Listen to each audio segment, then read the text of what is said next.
তোমরা তারে চিনো না গো। ও বাজান, এবার আমার দিকে তাকাবেন আর চোখের পানি ছেড়ে দিবেন। মক্কায় যারাই দেখতে আসে তারাই পাগল হয়ে যায়। মা খাদিজা মামার নবীর চুমা দিয়া রাইখা যাইতে মন চায় না। পরের দিন আবার আসছে বাবা। মা খাদিজা তার বাবার কাছে খায়লাতকে বলে, বাবা কি বাচ্চা কোলে নিলাম গো, রাত্রে ঘুমাইতে গেল আমার কাপড়ের থেকে ঘেরানো সে কেমন একটা বাচ্চা জন্ম নিছে। খায়লাত বলতেছে, মা রে, ওই বাচ্চা বরকতপূর্ণ বাচ্চা। মা, আমার সালাম তারে দিস, আর তার কানে কানে বলিস, আমার বাবা আপনারে জানের চাইতে বেশি ভালোবাসে।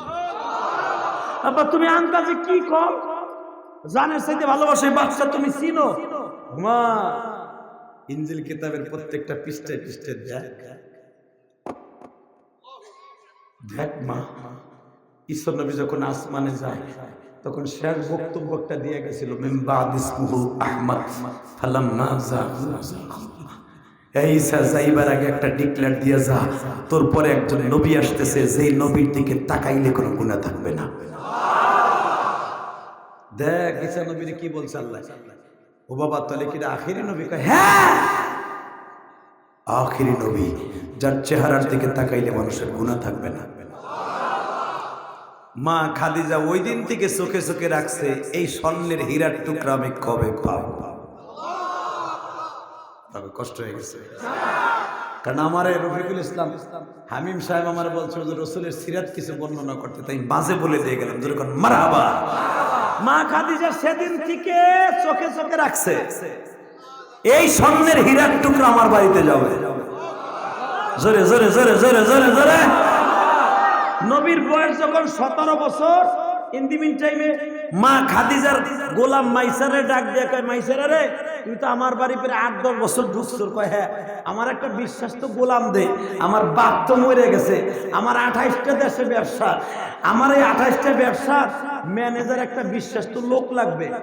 মাইসারা কয়, শুনেন ম্যাডাম, একটা কথা কই, রাগ করেন না, আমরা তো গোলাম মানুষ, আমাকে তো দাম নাই, আপনি একটা কথা শোনেন, মক্কার ভিতরে একটা আমানতশালী বাচ্চা আছে, বালক আছে, নাম তার মুহাম্মদ ওরফে আহমদ, তারে যদি আপনি আপনার বাড়ি আনতে পারেন, আপনার ব্যবসায় খালি লাভ আর লাভ।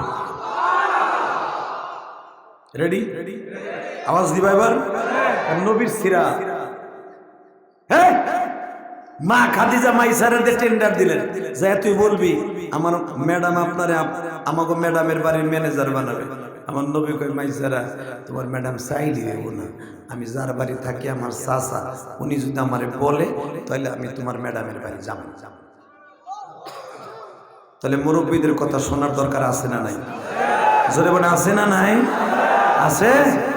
মা বাপরে থুইয়া অলেকারে লইয়া চাঁদপুর লঞ্চ উঠে ঢাকা যাচ্ছে, তোর কপালে জুতার বাড়ি। 3 মাস পরে দেখবো অলেকা আবার কুদ্দুসরে হয়ে গেছে। এ ভাই, তুই যাইস রে ভাই, ভাই ভাই, আর মাত্র 2টা মিনিট, তুমি গেলে আমি অস্থির তোমার বয়ে বসছে। আল্লাহ ও যদি বয়ে থাকে, ওরে তুমি জান্নাত দিও আল্লাহ। আল্লাহ ও যদি যায়, যে রাস্তা দিয়ে চলবে, গাড়ি চলে রাস্তা দিয়ে, আল্লাহ বার যাই আমাকে কি ডেলি আপনারা পাইবেন? আজকে যখন পাইছেন একটু গনিমত মনে করেন, আলহামদুলিল্লাহ বলেন তো। আমার নবীর জীবনী কত মজার, তাই দেখছেন কোরআশ ভাই, তুমি ওইবা আমার বাড়ির ম্যানেজার, আমার ম্যাডামের বাড়ি, আমার চাচা কইলে যাও, আমার মুরব্বী আছে আবু তালেব সাহেব, আপনার ভাতিজারের চয়েস করছে আমার ম্যাডাম খাদিজা।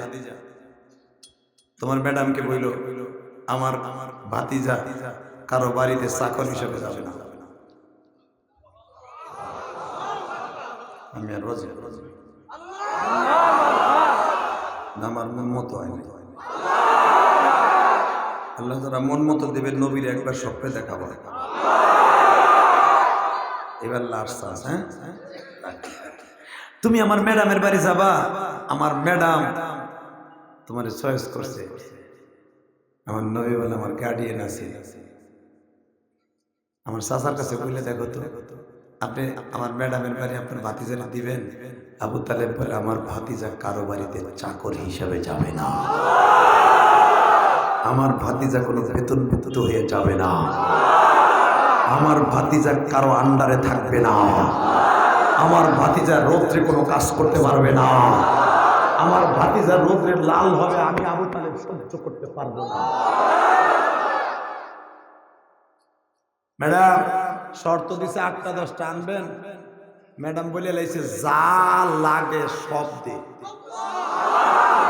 তবু পরশ পাথর আমার বাড়িতে ঢুকা সব শর্ত মানছে, এখন দিবেন। হে কয় যে তোমার বাতি জানি যাক, তার বড় আলহামদুলিল্লাহ বলে, এটা একটা দামি কথা। হ্যাঁ জি জি।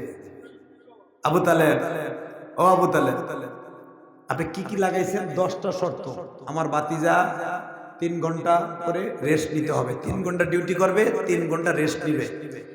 এরপরে আমার ভাতিজা রাত্রে আপনার বাড়ি থাকতে পারবে না, কারণ আমি আবু তালেব কোনোদিন আমার ভাতিজাকে রাত্রে কোথাও রাইখে একটা রাত্র আমি কোথাও থাকি।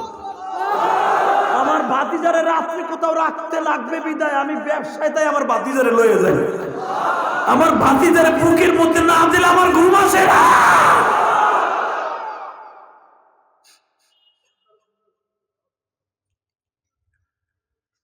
ঠিক আছে, আপনার ভাতিজা রাত্রে থাকবে না, ওকে। আর কি? আমার ভাতিজা গোলাম হিসেবে থাকবে না, ওকে। আমার ভাতিজা কোনো ঠাটা বাঙ্গা রোদের ভিতরে কাজ করতে পারবে না, ওকে। আমার ভাতিজা কোনো বৃষ্টির মধ্যে ঠান্ডা লেগে যাবে, আমার ভাতিজা কোনো ডিউটি করতে পারবে না, ওকে। সব ওকে। তারপর এইবার নবীরে খাদিজারে জিগায় ফেস টু ফেস, আমার বাপের বানানোর কথা না, আল বেদায় বা নেহায়া কিতাব মোতালা করে দেখবেন উলামা একরাম, বক্তা যারা হইতে চান কিতাব কিনা ওই জীবনে যেই মোতালা করছি শুরু জীবনে, এখন তো ডাইলে চালে খিচুড়ি মারি, আন্দা গুন্দা মারি, এক সময় অনেক মোতালা করছি আলহামদুলিল্লাহ বলেন। আল বেদায় নেহায়ার মধ্যে দেখবেন, সূরা দোহা তাফসিরে দেখবেন, তাফসিরে আনামের মধ্যে আমার নবী খাদিজার বাড়ি সামনাসামনি বসা, তখন তো শরীয়ত নাই, মহিলা পুরুষকে দেখা যায়, মহিলা পুরুষকে দেখা যায়, সামনাসামনি বসা। নবীরে জিজ্ঞেস করে আপনার কোনো কথা নাই? নবী বলে আমার যা কথা আমার চাচা কইছে।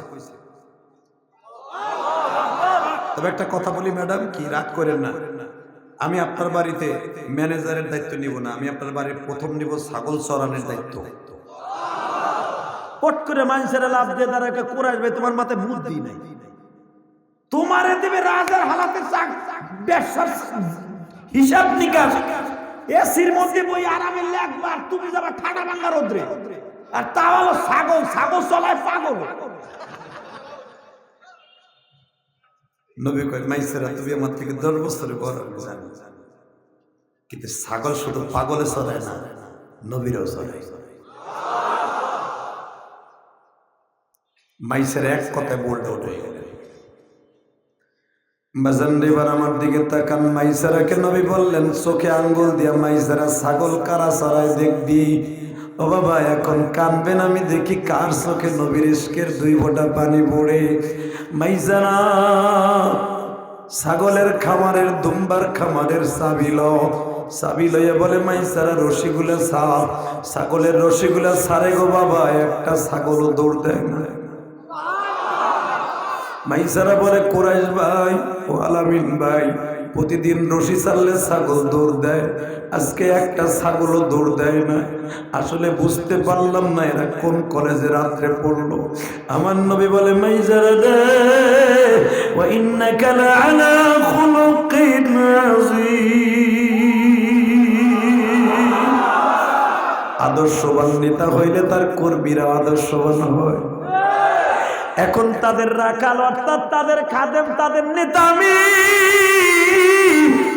আমি আদর্শবান হইলে আমার ছাগল আদর্শবান হতে হবে। মাইসারা বড় বড় চোখ করে তাকায় আছে।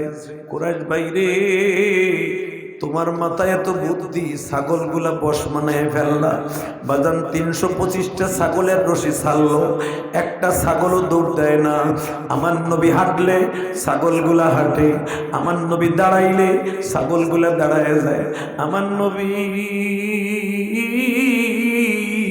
ছাগল বলে নিয়ে যখন বের হয়েছে বাবা, উলামা একরাম আপনারা জানেন সিরাতে খাতামুল আম্বিয়ার মধ্যে আছে, জীবনে আমার নবীর গায়ে এক ফোঁটা বৃষ্টির পানি লাগে নাই, জীবনের রোদে এক ফোঁটা তাপ লাগে নাই, কারণ আমার নবীর জন্য আল্লাহ একটা অটো ছাতি বানাই রাখছে গো। এক মালা মেঘ খন্ড বাজার, জীবনে কোনদিন আমার নবীর গায়ে একদিন একটা রোদ্রের তাপ লাগে, জীবনে এক ফোঁটা বৃষ্টির পানি নবীর শরীরে লাগে নাই। ও আমার কলিজার টুকরা ভাইরা, আমি দেখবো আমার তিন নবীর জন্য কার চোখে পানি, এর জীবিত চাইবে বলে ভাইসারা রে, ও ভাইসারা আমার শরীরে হাত দিয়া কি দেখতে চাস? ও কুরাইশ ভাই, আমার পুরা বডি রোদ্রে পড়িয়া যায়, ঘাম বের হয়ে যায়, আপনার শরীরে ঘাম নাই, কোনো রোদ নাই।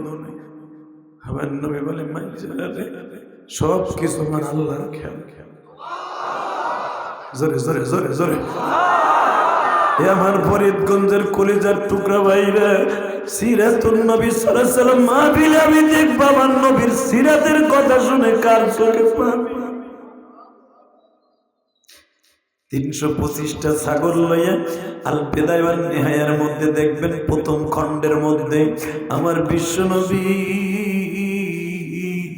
মাইসারাকে নিয়ে যা বলে আমি হুবাইব বাবা, এই পাহাড়ে আমি গুনাহগার, আল্লাহ বহুতবার আমার নিছে, আমি দেখছি বাবা রে, এই জামানার রাজা বাদশাহ গুলো এই পাহাড়ের কাছে মাঝে মাঝে ঘুরতে যায় বাবা, ওইখানে দাঁড়ায় দোয়া করে, কারণ ওই জায়গায় দাঁড়ায় আমার রহমাতুল লিল নবী দোয়া করেছিল।